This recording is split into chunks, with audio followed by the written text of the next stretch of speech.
Assalamualaikum para YouTuber. Jumpa lagi dengan resep kue pejuang COD. Jadi dalam konten kali ini kita akan membeberkan ya penyebab Shiny bisa keluar di PUBG Brownies. Jadi dalam konten kali ini saya ya akan membantah bahwa Shiny di PUBG Brownies bisa keluar itu bukan pengaruh dari gula ataupun telur. Oke, sebelum membahasnya saya akan memperlihatkan ini ya. Ini coba lihat sini.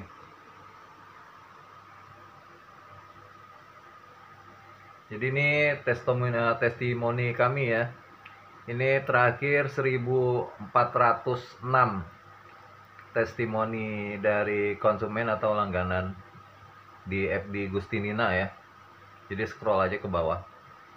Ini 1405. Kelihatan? Ya.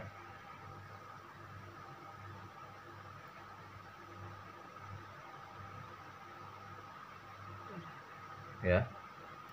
Sudah ya. Oke. Jadi yang ngebantah itu, makanya kita perlihatkan testimoni.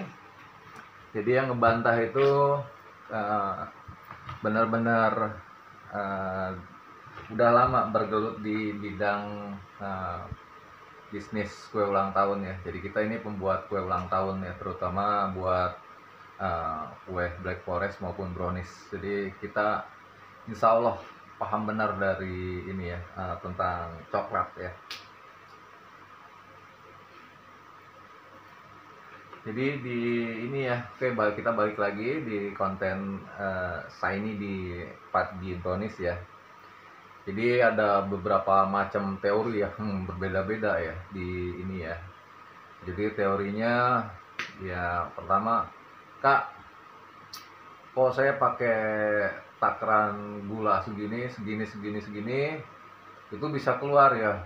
Nah sementara si B, kok saya nggak bisa keluar ya, padahal takarannya sama. Sementara si C, saya bisa keluar kok situ, cuma diaduk-aduk doang bisa keluar Shiny di itunya, di PUBG-nya. Terus D, kok saya udah pakai open tangkring masih belum keluar juga itu Shiny-nya. Terus E, saya udah ini kok udah pakai takaran yang sama keluar kok. Nah, jadi dari situ ada kesimpulan ya. Jadi macam-macam jawabannya itu, macam-macam tekniknya. Jadi ada yang pakai takaran ini bisa keluar, ada yang pakai takaran yang sama nggak bisa keluar juga, ada yang diaduk-aduk bisa keluar, ada yang cuma pakai kukusan itu bisa keluar, ada yang bisa keluar tapi harus pakai open tangkring. Nah juga sama ya. Jadi intinya itu ada yang bisa keluar, ada yang tidak bisa keluar walaupun takaran sama ya. Jadi walaupun teknik sama, ada yang bisa keluar, ada yang tidak bisa keluar Shiny-nya. Nah pasti kan itu ada ini ya, keanekaragaman. Jadi berbeda-beda. Kok hasilnya bisa berbeda-beda? Apa itu tekniknya? Apa itu caranya? Apa itu komposisinya? Bukan ya. Jadi kami membantah ya. Jadi Shiny di PUBG Brownies itu bukan bisa keluar bukan karena pengaruh gula maupun pengaruh telur ya. Oke. Jadi kita ini flashback ya. Kebetulan saya juga ini ya pernah bekerja sebagai peracik coklat. Jadi pernah bekerja sebagai peracik coklat di perusahaan es krim, dan memang udah sering ya ngobrol sama petani-petani coklat ya. Nah, jadi kita ini ya dari alur prosesnya ya tentang ini ya, tentang kandungan di biji kakao ya. Jadi bahan dasarnya coklat ya. Jadi di buah kakao itu ya, terutama di bijinya itu mengandung unsur yang namanya palmitat ya, palmitat. Jadi itu palmitat itu minyak minyak dari biji coklat ya. Jadi minyak lemak dari biji coklat. Nah, itu warnanya itu putih sedikit ke kuning-kuningan. Itu yang membuat coklat itu bisa mengkilap ya. Itu unsur utamanya ya, unsur yang paling penting dari coklat. Nah, itu palmitot itu sebagai bahan dasar untuk digunakan di perusahaan-perusahaan kosmetik ataupun perusahaan-perusahaan salep ya, pelembab. Jadi itu buat berguna buat kulit biasanya. Jadi untuk membersihkan, membuat kulit lebih putih, halus, lembut, mengkilap, bersih ya. Itu fungsinya. Oke, jadi kita pertama cerita nih dari alur gimana itu coklat itu sampai menjadi bubuk ya. Jadi proses pertama yaitu pengendapan. Di proses ini, pengendapan itu ya, itu proses untuk mengeluarkan palmitat, yaitu lemak. Jadi proses mengeluarkan lemak. Satu, di situ diendapkan coklat ya. Biji coklatnya itu maka akan keluar palmitat tersebut. Itu keluarnya sangat cantik, itu mengkilap ya. Di situ tingkat keberhasilan itu tidak mencapai 100% ya. Jadi tidak mencapai titik sempurna 100%, jadi masih ada kandungan yang tersisa di dalam biji coklat tersebut, yaitu mungkin sekitar 10% ke bawah ya. Nah, jadi untuk proses berikutnya yaitu pengeringan ya. Nah, jadi setelah dari pengendapan itu tidak keluar sepenuhnya ya, maka dilakukan itu proses pengeringan ya. Proses pengeringan di tingkat petani ya, di tingkat petani di Indonesia itu tidak mungkin bisa 100% kering, karena itu tergantung dari cuaca maupun iklim di lokasi petani tersebut berada ya. Jadi iklim itu akan berbeda-beda, jadi tingkat panas matahari itu berbeda-beda di suatu daerah ya. Makanya itu tingkat untuk keringnya biji coklat ya, itu tidak mungkin bisa 100% ya. Jadi kandungan palmitat yang tersisa ya, itu bisa di kisaran 1-7% ya, di kisaran itu. Nah, terus yang ketiga, setelah dikeringkan ya, itu biji coklat akan melalui proses terakhir, yaitu pengolahan di pabrik. Pengelolaan di pabrik ya, itu pabrik itu nampung dari semua hasil petani ya. Ada dari petani A, ada dari petani B, dari C, petani D, petani E ya. Jadi macam-macam petani ya. Jadi dari bermacam-macam itu kandungannya itu berbeda-beda palmitatnya itu ya.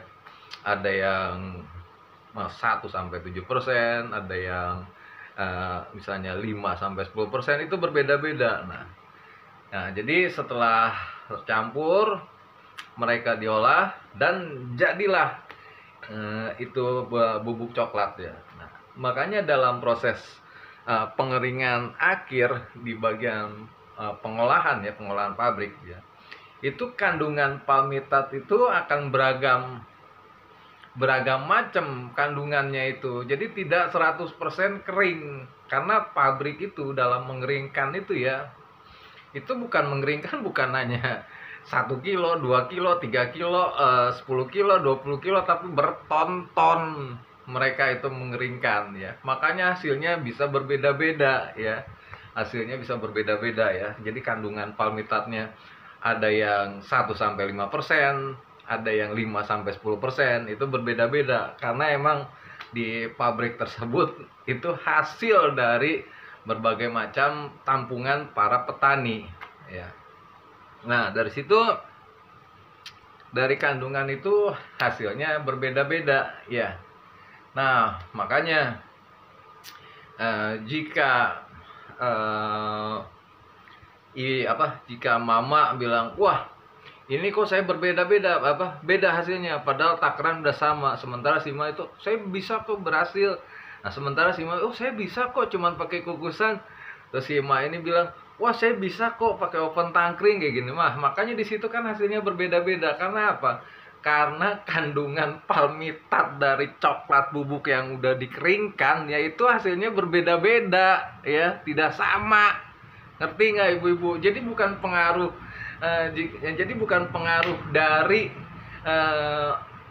gula maupun telur ya, karena emang di coklat itu, coklat bubuk yang dikeringkan itu masih ada kandungan yang tersisa ya. Nah, jadi misalnya kalau pas ibu-ibu bikin, wah kok bisa keluar nih, gampang banget keluarnya, mungkin di kandungan coklat tersebut ya masih ada unsur palmitatnya sekitar 5-10%, makanya peluang untuk keluarnya bisa lebih mudah. Terus misalnya, wah saya udah pakai oven tangkring nih dengan suhu segini-segini kok tapi masih belum keluar juga. Mungkin kandungan coklat kandungan palmitat di coklat ibu tersebut ya, itu kandungan keringnya tinggi, makanya susah untuk keluarnya. Nah, dari situ kan bisa kecerna logika ya, selaras ya, bahwa hasil yang didapat oleh para mama ya itu berbeda-beda karena kandungan palmitat yang tersisanya beda-beda. Kandungan palmitat dalam bubuk coklat kering itu berbeda-beda ya. Jadi itu bukan karena unsur dari bukan karena unsur dari telur maupun gula ya. Nah, seperti itu, makanya hasilnya berbeda-beda. Nah, makanya kalau misalnya ibu-ibu masih tetap ngeyel itu dari gula maupun telur ya, saya balikin dengan dua pertanyaan ya. Seperti ini. Dalam proses pengendapan, para petani itu tidak ada yang menggunakan gula maupun telur untuk mengeluarkan palmitat di kandungan coklat tersebut ya. Nah, jika petani itu menggunakan gula sama telur ya, pasti otomatis tuh gampang keluar ya yang dilakukan oleh ibu-ibu ya. Dari dulu petani coklat itu tidak ada yang menggunakan unsur gula maupun telur ya untuk mengeluarkan palmitat di kandungan biji coklat tersebut ya. Nah, terus yang kedua ya, klinik-klinik kecantikan ya pasti tahu kan menggunakan lulur coklat ya. Jadi lulur coklat ya, itu dilulurin ke anggota badan ya, terutama perempuan ya. Itu bisa untuk kulit itu makin mengkilap, makin bersih, makin putih ya. Itu dari dulu dokter klinik kecantikan ya tidak pernah ada yang menggunakan unsur gula maupun telur, karena dokter ke klinik kecantikan udah yakin di kandungan bubuk coklat pasti ada unsur palmitatnya ya. Nah, jadi kalau misalnya masih ngeyel ya, padahal itu saya udah infokan logika dari proses pengendapan sampai pengolahan pabrik, makanya hasilnya berbeda-beda ya, shiny-nya ya. Nah, itu silakan dibantah dua pertanyaan tersebut ya. Dari dulu petani tidak ada yang menggunakan gula maupun telur untuk mengeluarkan palmitat di kandungan biji kokoa tersebut ya. Oke, nah gitu aja. Demikian postingan kali ini ya. Semoga postingan ini bisa bermanfaat untuk semua. Oke, wassalamualaikum.